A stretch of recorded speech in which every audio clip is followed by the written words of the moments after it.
नाजरीन, मोदी जी के जो रीसेंट विजिट्स थे उनको आप बड़े तजस्सुस से देख रहे होंगे। जैसे वो पहले अमेरिका में गए और अब ओबियसली वो आपने देखे होंगे कि वो फ्रांस में बैठे हुए हैं। उनको हर तरीके से वहाँ पे हर जगह पे एक प्रोटोकॉल दिया जा रहा है। चीफ गेस्ट के तौर के ऊपर उनको रिसीव किया गया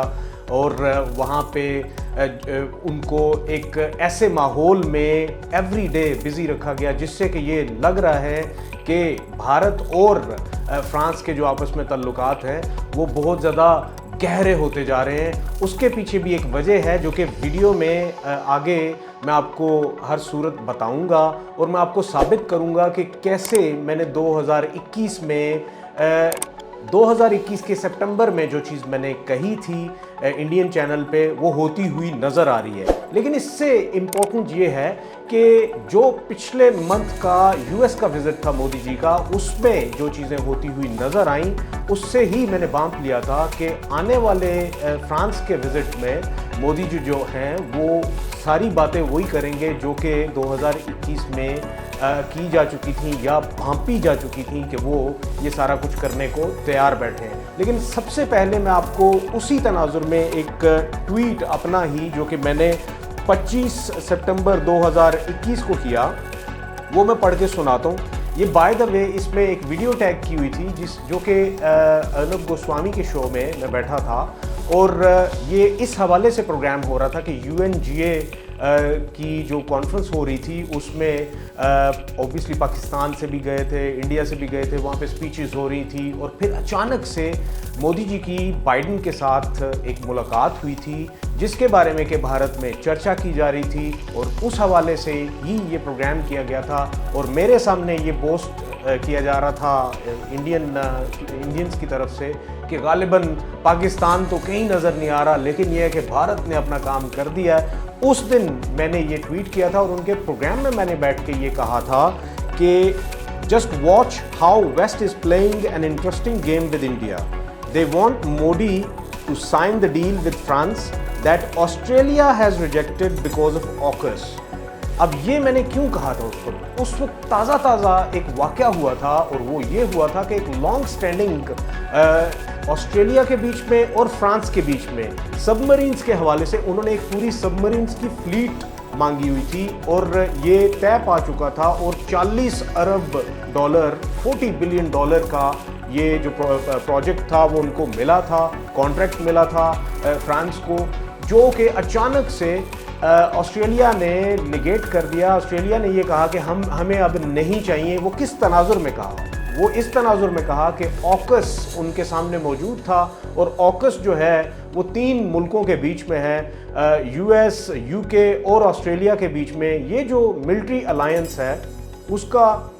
पार्ट था नेवी की जो सपोर्ट थी और ऑब्वियसली ये तीनों कंट्रीज़ जो हैं इन्होंने एलाई कर लिया अगेंस्ट चाइना के अगेंस्ट। उस वक्त उन्होंने क्यों किया था? वो इस तनाजुर में किया था कि चाइना ने सोलोमन आइलैंड की जो लीडरशिप थी उसके साथ मिलके एक सिक्योरिटी पैक्ट कर लिया था। अब चूंकि सोलोमन आइलैंड जो है वो वेरी नेक्स्ट टू ऑस्ट्रेलिया है तो Australia felt deterred at that time और फिर ऑकस की मौजूदगी में ऑकस के होते हुए, ऑकस अलायंस के होते हुए उनको ये एहसास हुआ कि गालिबन अब हम सेफ हैं। सो इस तनाजुर में उन्होंने फ्रांस से ये कह दिया कि भाई साहब we don't need your submarines, nuclear submarines अपने पास रखें, हमारे पास ऑकस है, हमें अब किसी की ज़रूरत नहीं। अब इसका जो रिएक्शन आया था फ्रांस से वो ये था कि उन्होंने अपने एम्बेसडर्स को, तीनों मुल्कों में से अपने एम्बेसडर्स को बुला लिया वापस और फिर हमें क्या देखने को मिला कि फ्रांस ने इनके साथ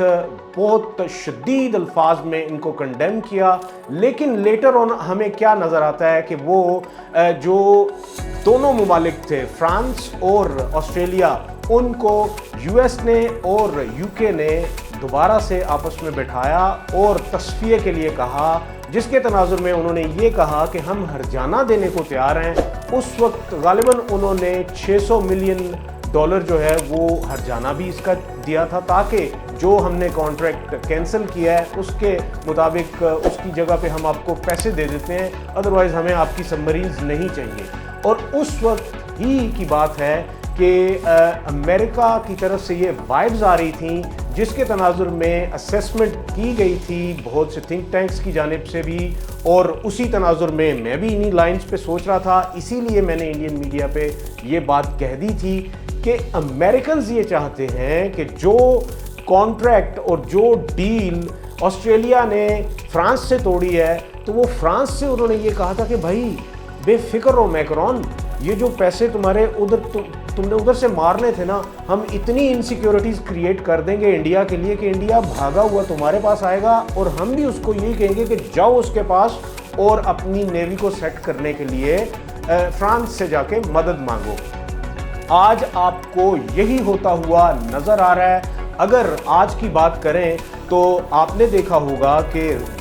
अभी जो डील्स हुई हैं, डिफेंस डील्स हुई हैं, उसमें 25 जो राफेल एम है, एम मरीन वर्जन है, जो कि उन्होंने अपनी नेवी के लिए भारत ने अब फ्रांस से लिया है। आपको बहुत अच्छे तरीके से पता है कि फ्रांस से इन्होंने पहले भी राफेल लिए हुए हैं, और उन राफेल के चक्कर में हमें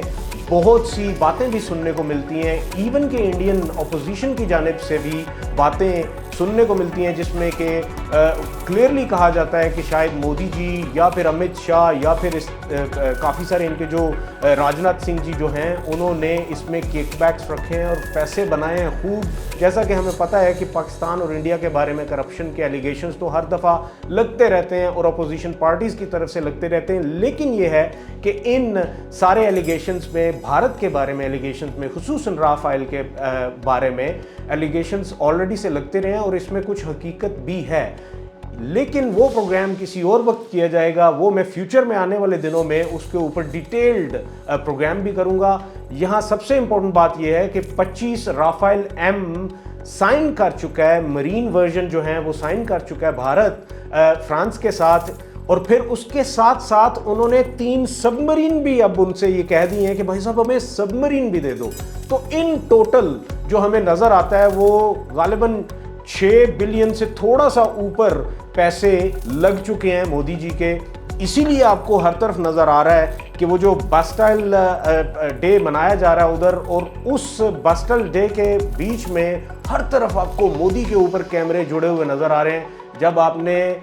पैसे कमाने होते हैं तो लक्ष्मी की कदर जब फ्रांस को भी होती है, मैक्रोन को भी लक्ष्मी की कदर होती है, तो वो मोदी जी को इसी तरीके से इज्जत देते हैं। जब लक्ष्मी की कदर अमेरिकन्स को भी होती है और उन्होंने किसी न किसी तरीके से उनको फंसाना होता है, भारत को फंसाना होता है, और लक्ष्मी भी देखनी होती है, और अपना फ्रांस के साथ याराना भी बहाल रखना होता है, तो फिर उन्होंने केर कूर के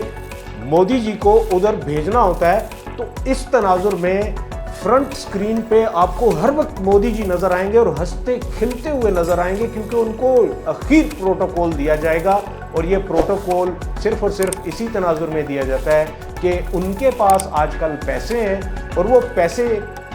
ऑब्वियसली उन्होंने वक्त के साथ साथ जैसे भी बनाए हैं, और जिस तरीके से उनको सपोर्ट मिलती थी वेस्टर्न, और उनको खड़ा किया गया चाइना के ख़िलाफ़, और इस चाइना के ख़िलाफ़ खड़े करने के पीछे भी यही था कि इनकी इकोनॉमी भी बेहतर की जाए, और जो इनके पास पैसे आएंगे तो उस तनाजुर में हम इनकी इतनी की इनसिक्योरिटीज़ पैदा कर देंगे इनके लिए कि फ्यूचर में फिर इनको आर्म्स हमसे ही ख़रीदने पड़ेंगे। जैसा कि अभी नज़र आ रहा है कि पिछले महीने डिफेंस डील्स जो हैं वो यूएस में होती हैं, नेवी के बारे में भी और एयरफोर्स के बारे में भी, और जो इनकी जो ग्राउंड फोर्सेस हैं उनके बारे में भी, इवन के जो नई चीज़ें इंट्रोड्यूस करवाई जा रही हैं भारतीय आर्मी में, नए आर्म्स जो इंट्रोड्यूस करवाए जा रहे हैं, वो यूएस ने पिछले महीने पहले तसल्ली करके इनके सामने सारी चीज़ें रख के टिश्यू टैग करके इनको मोदी जी करके इनको, तो वो सारे साइन करवा लिए हैं, और खूब पैसे, वही पैसे जो कि हमें भारत कमाता हुआ नज़र आता है, वही इनसिक्योरिटीज़ अमेरिका क्रिएट करके तो भारत को फिर दोबारा से आर्म्स बेच रहा है। लिहाजा the only winner is America, और आज की एपिसोड में ओनली विनर इज़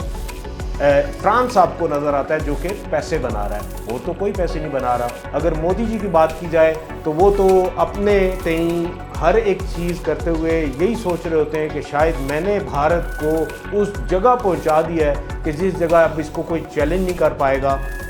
यहाँ सबसे इम्पोर्टेंट बात यह है कि भारत ने जैक लगा के अपना मुल्क कहीं और तो नहीं ले जाना ना, मजबूत करके रहना तो उसने इधर ही है। उसके लिए वही चाइना एक नेबर है और वही एक पाकिस्तान नेबर है। दोनों के साथ अगर वो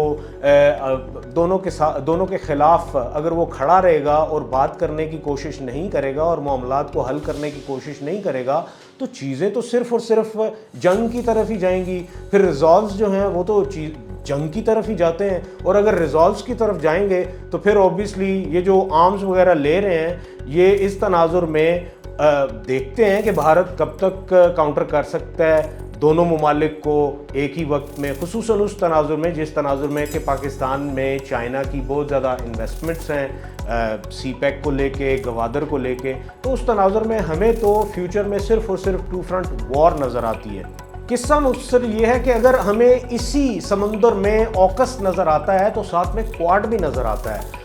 ऑकस में ऑस्ट्रेलिया जाता है तो फ्रांस को छोड़ देता है, फ्रांस के साथ की हुई डील्स को छोड़ देता है, लेकिन भारत को ऑकस का हिस्सा नहीं बनाया जाता। अगर ऑकस का हिस्सा बनाया जाता तो ऑकस ना रहता, ऑक्सी हो जाता, एंड पे आई लग जाता। लेकिन यह है कि अगर भारत को उसका हिस्सा नहीं बनाया गया और उसके तनाजुर में क्वाड शुरू कर लिया गया जिसमें कि जापान, फिर साथ में भारत और फिर साथ में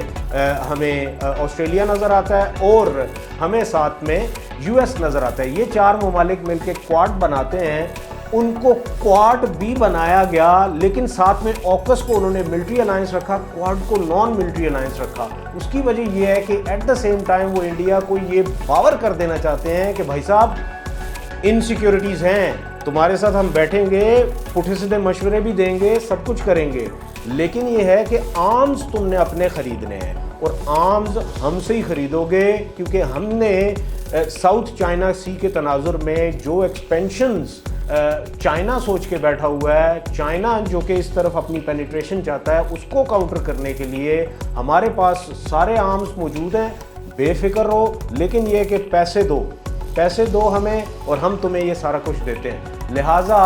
eight the cost of Indian population Modi ji जो हैं वो हंसते खेलते हुए हर तरफ और फूफा बनाते हुए आपको यूरोप में नज़र आएंगे, लेकिन at the same time billions of dollars की डील्स करते रहेंगे, आर्म डील्स। और वो जो आर्म डील्स हैं वो सिर्फ और सिर्फ प्लांटेड कहाँ से हैं?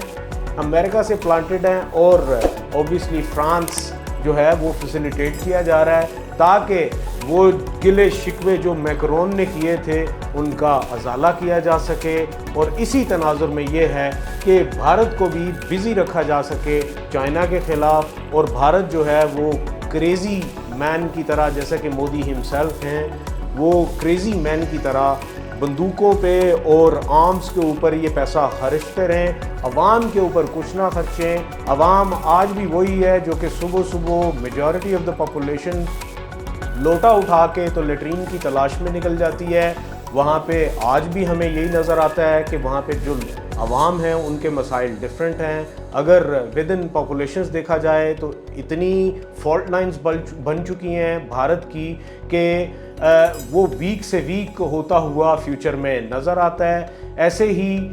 भारत के बारे में ही कहा गया था कि वो उनकी बल्कनाइजेशन हो जाएगी, ये किसी हद तक होता हुआ नज़र आता है। नॉर्थ ईस्ट में देखें तो सेवन सिस्टर्स जो हैं वो हमें डिस्टर्ब नज़र आती हैं, मणिपुर, मिज़ोरम, आपको हर तरफ प्रॉब्लम्स नज़र आती हैं। अगर नॉर्थ वेस्ट में देखें तो ओबियसली कश्मीर में भी आपको प्रॉब्लम्स नज़र आती हैं, गलवान में तो चाइना आके बैठा हुआ है। इस सारे तनाजुर में आपको होता ये नज़र आता है कि भारत एज अ नेशन कमज़ोर से कमज़ोर होता जाएगा, लेकिन ये है कि ऊपर बैठी हुई जो अशराफिया है वो अपनी अपनी किकबैक्स के लिए आर्म्स भी लेती रहेगी, वेस्ट भी खुश रहेगा, इशराफिया भी खुश रहेगी, एलीट क्लास खुश रहेगी, बड़े बड़े बिजनेसमैन, टाइकून्स, वो सारे के सारे खुश रहेंगे और मोदी जी को खुश रखेंगे। मोदी जी एक फ्रंटमैन की तरह का रोल प्ले कर रहे हैं और करते रहेंगे और आने वाले दिनों में हमें यही कुछ होता हुआ नज़र आता रहेगा। अपना ढेर सारा ख्याल रखिएगा। अगले एपिसोड के साथ फिर से हाजिर हूँ।